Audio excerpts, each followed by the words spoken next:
বাংলাদেশের বর্তমান অর্থনীতি যেন সেই গৃহস্থের মতো, যিনি মাসের মাঝামাঝি সময় দোকানদারের কাছে গিয়ে বলেন, বাকির খাতায় লিখে রাখুন, সামনের মাসে মিটিয়ে দেব। কিন্তু দোকানদার যখন খাতা বাড়ান, তখন চাল ডাল আর তেলের দামটাও অলক্ষ্য বাড়িয়ে দেন।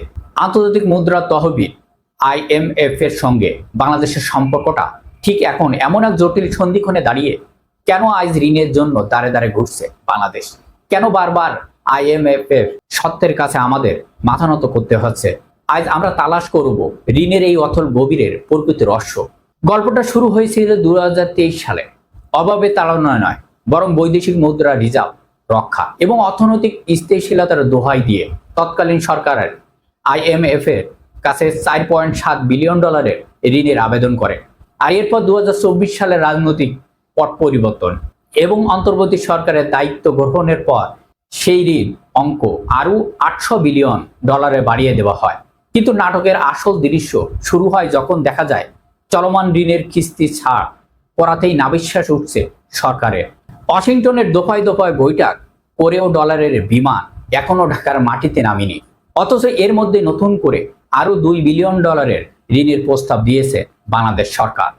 সাথে বিশ্ব ব্যাংকের কাছেও চাওয়া হয়েছে $1 বিলিয়ন।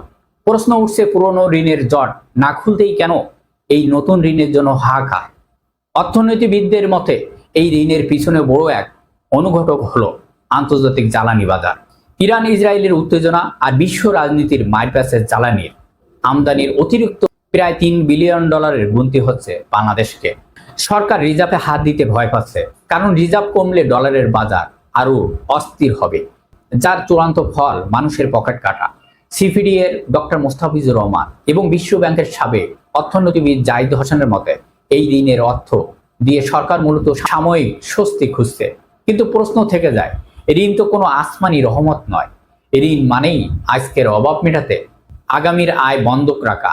IMF এর যখন টাকা দেন, তখন তারা নিয়ে আসে অনেকগুলো সত্য, আর সেই সত্যগুলো কোনো রূপরেখা নয়।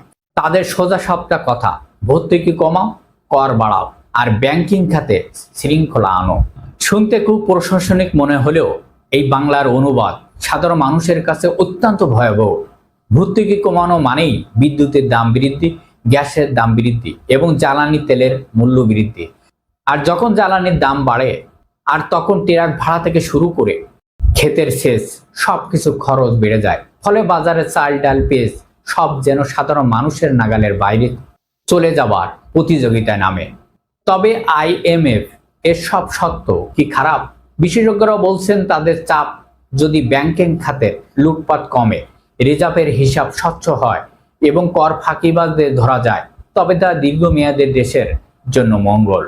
কিন্তু বাস্তবে দেখা যাচ্ছে বড় মাছেরা ঠিক জালের বাইরে থেকে যাচ্ছে, আর করের বোঝা চাপছে সাধারণ ক্ষুদ্র উদ্যোক্তা এবং মধ্যবিত্তদের উপর।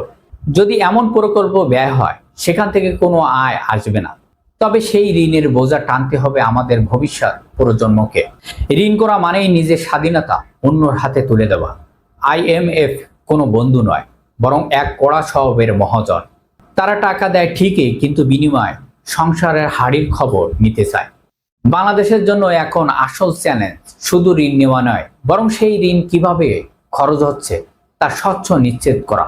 যদি আমরা উৎপাদনশীল খাতে ব্যয় না করতে পারি, তবে ঋণের এই অতল গহ্বর আমাদের অর্থনীতিকে গ্রাস করে ফেলবে।